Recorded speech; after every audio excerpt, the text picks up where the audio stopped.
Your fingers shook against each other, despite balled into close into held fists.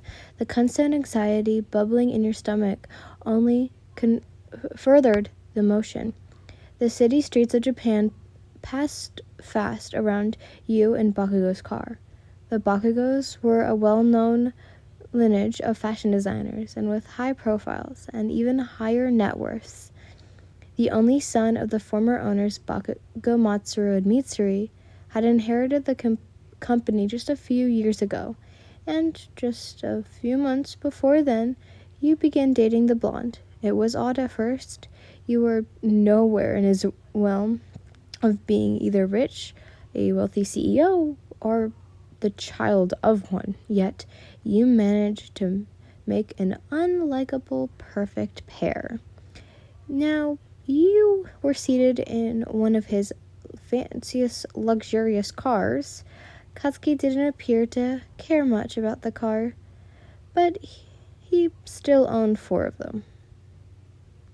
For this event, he was switched from driving his usual upspecting black car to the shiny red one that almost never left the garage. Not to mention, he'd gift you a fancy outfit you were dressed in. The thought only fluttered your anxiety. He said you were going to some sort of, I hate these, dinner reservation with a handful of colleague friends. But how were you meant to eat when you knew the price tag of this outfit? Ooh. Hey, the blonde spoke from beside you. It's going to be fine. A hand went to rest on your thigh for a moment as reassurance before he returned it to the wheel. We're almost there. You said I'd know some people, right? You added. He nodded. Carrie's going to be there and some other dumbasses. Also, Deku, he organized this shit. He mentioned the childhood friend almost as an afterthought. That'll be nice. I haven't seen Midori in a while, you commented. Get used to it, Bakugou grumbled. Hey, I thought you were trying to have a better relationship with him. You lightly scolded him. That doesn't mean I have to see his stupid face, he replied. We're here. You'd been too focused on Bakugou's odd hatred towards his longtime childhood friend, who was admittedly one of the richest men in Japan, which now, to mention that the car was rolling to stop at the restaurant parking lot, it was clearly an expensive place just by the modern style of the building and its dim lighting. The handful of familiar flashes and expensive cars parked around you two only exchanged its luxury. You took a deep breath before unbuckling your seatbelt. It'll be fine. You know most of these people, and you don't have to worry about others. As you mentally assured yourself, the door beside you opened. Bakugou was standing there, already having left his side of the car and came out to help you out.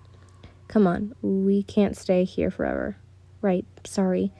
You took the hand he offered and carefully exited the car. He shut the door behind you, and the door locked with a click of a button. Hey, his voice was soft from beside you, as your hand slipped around your body to squeeze your waist. It's going to be fine. Everyone in there. What was that? Sorry. Everyone in there is weirdly nice. I assume as much as if they got to come. Despite his sweet gesture, you took his moped to poke fun at Katsuki. For countless other events, he'd easily deny an invite because he simply didn't like the host or even was too big, but he was quick to accept this invitation, even eager to attend it. He was convincingly remembered you on a date. Brat, he mumbled before pressing a kiss to your forehead. Always. Well, anyways, your laughs were quiet all too quickly by the door of the establishment opening. There was plenty of people already eating, drinking, and talking loudly inside. Everyone was dressed to the nines, like there's some sort of dress code here. Fortunately, you didn't feel like you stood out. Hello, do you have reservations tonight? A young-looking hostess greeted you. Bakugou should be here for 6:30. The blonde spoke up. Despite the dim yellow lights, it wasn't hard to miss the way the woman's eyes widened at the name. You were sure that would happen constantly this night, knowing the similar reputations of your fiancé's friends. Of course, this way. She nodded and gestured for you to follow after her. The woman led you to a pretty far through the rather large restaurant. Eventually, the two of you reached what would regularly be a separate dining room, but all the regular tables were pushed together to create one large one in the center. We'll be by to get your drinks orders in a moment, she said before heading off once more. Oh, Bakugou, you came, a voice spoke out. You'd be wrong to expect hearing that voice one moment and then seeing a bubble of pink dart over Bakugou the next. Your partner had an odd whack for hating sudden physical attention, yet being friends with people who loved it. The blonde was quick to push Mina off of him, to which she moved to hug you. Yin, you too. I didn't think he'd actually invite you. Not like you're bad or anything. It's just Bakugou, she spoke, while ignoring the mildly seething blonde but just beside you. I'm not deaf, Pinky. He lightly flinched the woman. Whatever, you can go socialize. I need to talk to Yin. We haven't seen each other in forever. I swear, you hide them from me. Quickly, Bakugou had been pushed far from your side to talk of some of the other people who were here. Judging by the mostly untouched table, there were more people to come. Let's sit. Oh, you never got to hear about this cute guy from... You didn't even get to mention how you'd only just seen each other for a week ago before you were listening to Mina's ramble on about some office romance. Although you could only barely call it that. Mina was far from someone who has ever worked a 9-to-5 after having been a rich girl since childhood and continuing to be with her fitness band. More and more people began to fill the seats of the table around the two of you as Mina talked, and occasionally you were able to go off on your own rants about your appealement, much more mundane life. Eventually, another person you knew was able to enter the conversation. Hey, Lynn, I don't know you'd be here. Along the long limbs of Sarah Hanta came around the back of yours and Mina's chair as the man entered the restaurant. Sarah was rather well-known movie director, mostly action. He was pretty much a godsend from any movie interest. Sarah seemed to have connections to any and everyone that could get you to meet someone or fly you into a premiere. Not Lynn anymore. It'll be Bakugou soon. Mina teasingly nudged you. You rolled your eyes at the moment. Yeah, you don't need to mention it every time. Not really. It's a big deal. Tell anyone here that you're with Kachan, and they'll be shocked. Sarah gestured to the room now full of people. I didn't think it would actually be that surprising. He glanced towards Bakugou. He was talking to Jiro, a minor musician you were shocked he knew in the first place, off in the corner of the room. I swear, let's introduce you to someone, and you'll get it. Mina quickly pulled you from your seat. Were you seriously just talking to them the whole time? Sarah quickly asked. His shoulders slouched slightly in clear disappointment of Mina. Come on, we haven't seen each other in forever. Suddenly, Mina gasped. It alarmed both Sarah and you as you tried to look for some sort of danger. Instead, the pink-haired woman ran off to some girl she happily called out to. Hagakure, you seemed rather touching that either of you wanted to disturb the two. I can introduce you to some people if you want. Like Shoto. Hey, quickly you were moved to a seat beside a rather stoic-looking half-and-half red and white-haired man. Hello, who are you? His eyes were different colors. You believed that terms of herochromic, with one being blue, piercing your gaze much more than the brown one. For a moment you froze. It didn't take you long to connect the appearance and name of the infamous Shoto Todoroki. He was the son of one of the most richest bankers. More than known, though, as Shoto belief moments in acting and modeling injustice, as well as social media. He had the looks and famous for it, no doubt. Yinlin, I'm here with Katsuki Bakugou. You stuttered a bit at your introduction. I don't think he'd been bringing an assistant to this event, the man began. You couldn't tell whether you should take offense to that or not, so you simply corrected him. No, I'm his fiancé. The blue mostly disappeared out of his eye, with how wide his pupils dilated at this simple connection. He was speechless, long enough that Sarah was able to lean over to you and whisper, "Told you." Sorry, then, I didn't picture him as someone who would ever get married, Todoroki replied. Oh, I'm Todoroki Shoto. I meant to introduce myself. It's nice to meet you, Todoroki. Your interaction with Todoroki was brief before someone new arrived. Excuse me, you seem to have taken my seat. A rather formal-sounding man entered the conversation.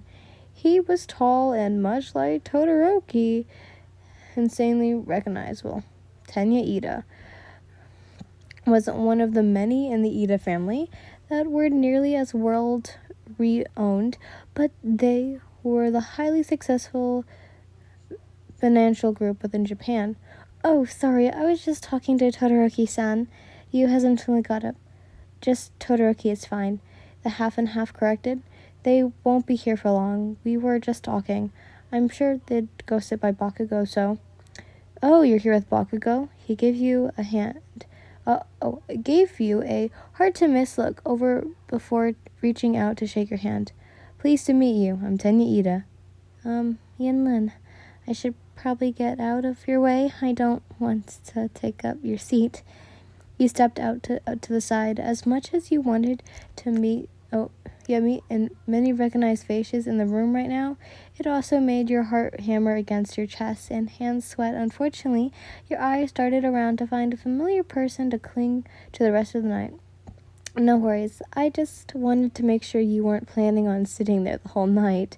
He trailed off a bit awkwardly.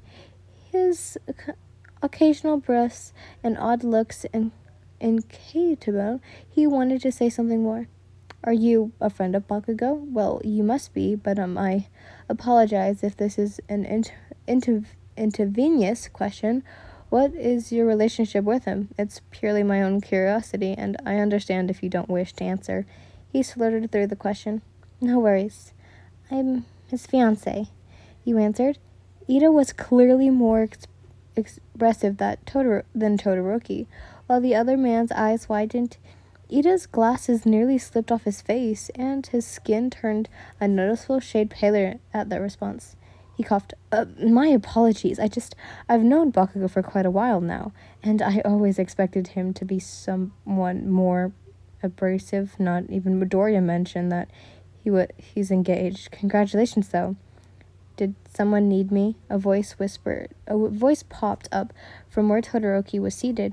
Midoriya was now standing to look towards the two of you. His hair was mildly messy, a bit more so than usual, so he was clearly a bit frazzled hosting the event. No, I was just speaking to Lin here. I wasn't aware that Bakugou and them were engaged. He paused before saying the words. It seems like everyone is, he quickly added. Bakugou's group of friends didn't react this adversely to the announcement except for the usual shouts and screams. What kind of reputation did he have with his friend group? Oh, right. How's the wedding plan going, Yin? Sorry, I haven't been around much to help. The green-haired turned to you. It's all right, and you don't need to insist on helping me. Katsuki's been dropping thousands on the wedding planner. You mentioned it somewhat jokingly. It seemed as though only Midoriya found it funny among the four of you. That sounds like him. I'm sure he says he hates everything. I would do anyways. Well, you can always call me if you need anything. Oh, but you might want to find a seat. We'll probably get started soon. Midoriya looked towards his watch. His friendly nature always made you eternally forget that the man was loaded. The $1,000 golden wristwatch shimmered in the restaurant's lighting. Well, it's nice meeting you two. Hopefully we can talk more a bit later. He waved towards Todoroki and Ida. They gave a polite wave or nod as a goodbye. Most people had seated into a seat at this point, so it was easy to spot Bakugou's place at the table. There was a spot open to his right as he spoke to Kirishima on his left. You easily pushed yourself into the spot and surveyed the round you. Midoriya, Todoroki, and Ida were all sat far to the right, close to the head of the table. Sarah was now talking happily to Ida after having spoken to much shorter, darker clad man on his other side. Hey, I don't think we've met before, the person beside you spoke. You were a bit startled. You hadn't even begun to look at an unknown person to your right. He had deep purple hair and was similarly colored with matching matching eye bags. You didn't quite know if he was rich businessman like everyone else here, but you somewhat knew who he was. Shinso Hitoshi. He didn't have any specific background in money, but his name came out of Kaminari's mouth a lot. Convolutionally, the blonde was seated right beside him. The two had met at the one Jira's concert in the backstage VIP area sometimes in college, and Kaminari apparently fell instantly. You had seen a lot of pictures of the purple-haired man, too. You couldn't have missed his appearance. I'm Yinlin. Your name felt odd to say around after how much you had introduced yourself in the past 10 minutes. Hitoshi Shinsho, he replied suddenly. So, are you here with Kaminari? He mentions you a couple of times before, you asked. The cooler exterior of this man was built and crumpled the second the statement brought a flush of red to his cheeks. Something like that. You're Bakugou's partner, right? I really thought Kami was joking when he mentioned that Bakugou was marrying someone. It doesn't seem like you're the first one here to think that. You did pant. Hey, raccoon eyes. You aren't giving me a bad rep, are ya? Bakugou finally picked up on the conversation and leaned towards the two of you. I don't need to say anything for you to have one. Shinso tossed back. Asshole. Bakugou scoffed. Katsuki. Your tone was lightly scolding. He rolled his eyes, but quiet down nonetheless. Whatever. Bakugou grabbed a small glass, somewhat odd combinations of whiskey and his usual order, and took a sip. I got your favorite. He gestured with his hand towards the glass by your set of silverware. You hadn't noticed it earlier at all and happily took the time to take a sip. Thank you. We're leaving. Despite Bakugou leaning his body to speak somewhat privately to you, he spoke loudly enough that it was easily an announcement to the whole group. You two had been there for quite a while, admittedly. You were all made it through a round of appetizers, dinners, and dessert. Now, with the restaurant hours coming to an end, everyone had moved outside.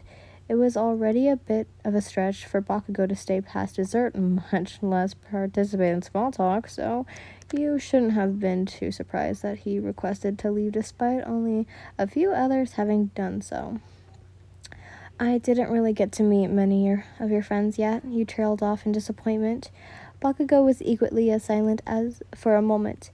You made a bit less crude than Bakugo, but the two of you frantically played with what you called the stubborn game. The blonde was set. The blonde was set in his ways. If he wanted something like to leave this event, he was going to get that done soon. The stubbornness clearly had worn off on you too, as if you didn't want to listen to Bakugo. You be especially set in that direction. In play, it really looked like the two of you were standing in an intense silence until one of you caved. Come on, make it quick. It looked like you were winning. Bakugo led you away from the group of people you two were just speaking with to a less recognizable group. You knew about 3 people, Midoriya, Ida, and Todoroki, but there were several others gathered around. This is Yin. They wanted to meet you. That was all the introduction Bakugo gave you to the luxurious of having before was gone. You flushed a bright red as all eyes stared at you. Hi. Oh, you're Bakugo's fiancé? A bubbly-sounding brunette spoke first. I can see it now. I'm Ochaka Uraka. Nice to meet you. She introduced quickly after. You heard of Uchaka before. She was big in the news lately. Well, any sorts of rags to riches story got popular all over the news, especially because she released a book talking about it. All really knew was that she owned some sort of an arcade shoot film. Those logo was all over the new departments. Nice to meet you too. You decided to ignore what she meant by her second comment for now. Is your wedding coming up soon? A new voice. God. Was another woman with dark hair and an aura of elegancy. It didn't help that, much like the others in the group, she was well known. Rich kid. Momo Yaorozu. Although a single child, had famously rich parents, you had a vulgar understanding of what that actually did to get all that money. But the woman herself was making strides of emerging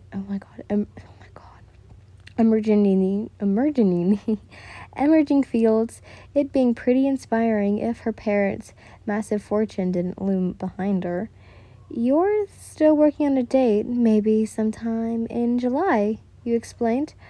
I'm much more of a winter person myself, but there's beautiful locations to hold a wedding. Are you thinking of Okinawan, Barcelona, maybe Hawaii? I heard it's lovely that time of year. She seemed rather eager to talk about the subject. We're still looking at places right now. Katsuki didn't really like the beaches, though. You attempted to discourage her excitement a little. Sorry, where are my manners? I get a little excited talking about weddings. I'm Momo Yaorozu. She finally formally introduced herself. No worries, I know a lot of people like that. You sent a glare beside you towards Midoriya. He laughed sheepishly. No worries, Yaorozu. I did the same thing. What a mad banquet of darkness, you heard quickly from the back of the group. Glancing around Momorozu, you quick and sure man from earlier who sat beside Zero. He wore a lot of black, and now that you were closer to him, feather accessories. Oh, Yin, this is Tokiyami, Tsuyu, and Ayama. Uraka quickly brought 3 of them towards you. Tokiyami seemed especially alarmed with the situation, so you didn't even really react, and Ayama, bonjour, it's a pleasure to meet your presence, Miss Bakugo. Ayama was very memorable, both in his exquisite gestures, but also as a celebrity. He was a bit of everything: fashion designer, actor, musician, writer. The man did it all with sparkles to follow. You couldn't help but laugh as expected introduction. You spent what felt like hours talking to the small group of people. You learned a lot about their time together with Bakugo in college, which included plenty of embarrassing stories that you'll definitely save for later. Your only signal of time passing was the decreasing temperature. No matter what you had on, it was getting cold. You weren't sure how Momo or Uraka with their sleeveless dresses were handling it. I think I'm going to leave. It's getting pretty cold. Suyu spoke after a lure in a conversation. She seemed the most prepared out of everyone with a fluffy coat already over her dress. It's nice seeing you again, Suyu. Get home safe. Momo gave the shorter woman a hug with some of the others. You simply followed with a kind goodbye as she walked off to her car. It's getting rather late, and some of us have long drives home, Ida commented. Maybe we should all start departing. Yeah, I guess. Uraka seemed disappointed as she began to agree with Ida's situation, but to her joy, she was interrupted by her lovely partner. Well, really, you were the one to interrupt. A coat was placed around her shoulders to replace the hands that you'd been hugging your body with. Bakugou didn't say anything about it, though, instead saying, We're going to leave in 5 minutes. I gotta rack Kaminari's shit. What? You turned to him. Arm wrestle, he explained before returning to the eager group behind you. Well, you had set the time having a somewhat normal adult conversation with Midori and his group. Bakugou had somehow managed to get into a conversation about who was the strongest. As Mina exclaimed to you and secretly arm wrestle everyone in the whole group, surprisingly, their mini competition finals managed to be Kaminari versus Bakugou. Where are the paparazzi when stuff like this happens? You watch a small group going wild, like high schoolers. Sarah was smacking Kaminari in the back and saying something reassuring while Kirishima and Mina were hyping Bakugou up. The other blonde didn't really seem to need it. A malicious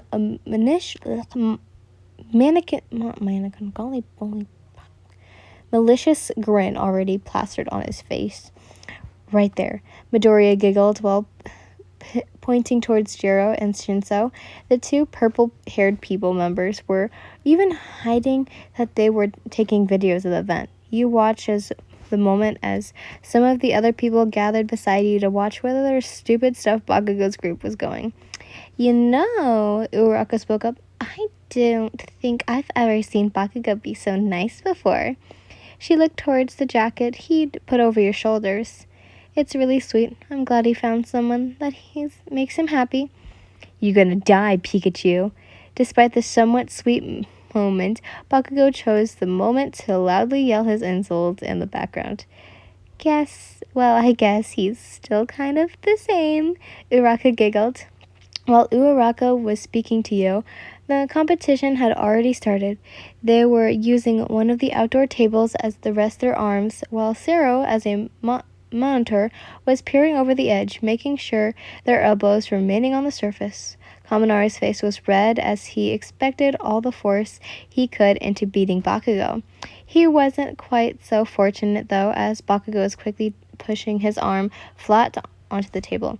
All too quickly, Bakugou had won. What I fucking say? Let's go, Kirishima and Mina hollered. You'll get him next time, Sarah reassured Kaminari while sending a joking glare towards their opponent. Man, I really thought I'd win, Kaminari sighed in defeat. Shinso seemed to take a notice of Kaminari's disappointment and moved from his spot taking videos to comfort his losing blonde. Good job, idiot. He pressed a kiss to the side of Kaminari's head. The blonde flushed a bright red and seemed to forget all about his loss. Thanks. Good job, Bakugou. You quickly praised as your fiancé looked towards you. This shit was stupid anyways. The smile on his face betrayed his words. Let's go. At last, say goodbye first. You stopped him from ushering you back into the car. We're fucking leaving, Bakugou called out to the group that remained in their humbled information. All you could do was sigh in disappointment, apparently. At least his group was used to Bakugou's lack of professionalism, as many called out varieties of goodbye. See you soon, Bakugou and Yin, Kirishima called out with a wave. You waved back until you reached the car again, watching as the group quickly became smaller behind you two. I had a good day today, he mentioned as Bakugou made his way to bed with you. Your friends are really nice. Of course you like those nerds. They're even nicer than everyone else. Bakugou scoffed while placing his reading glasses on the bedside table. Don't let them fool you, though. They could fuck you up if they really wanted to, especially that robot guy. They weren't even the ones that had an arm wrestling match. He laughed a bit, thinking he was joking. You wouldn't be laughing if you know, Bakugou said cryptically, while rolling over to sleep. Knew what? Katsuki? Knew what? Tell me! You attempted to shake the man awake, but he wasn't budging and only added, Good night. Katsuki, you whined. Please, don't just say that and ignore me.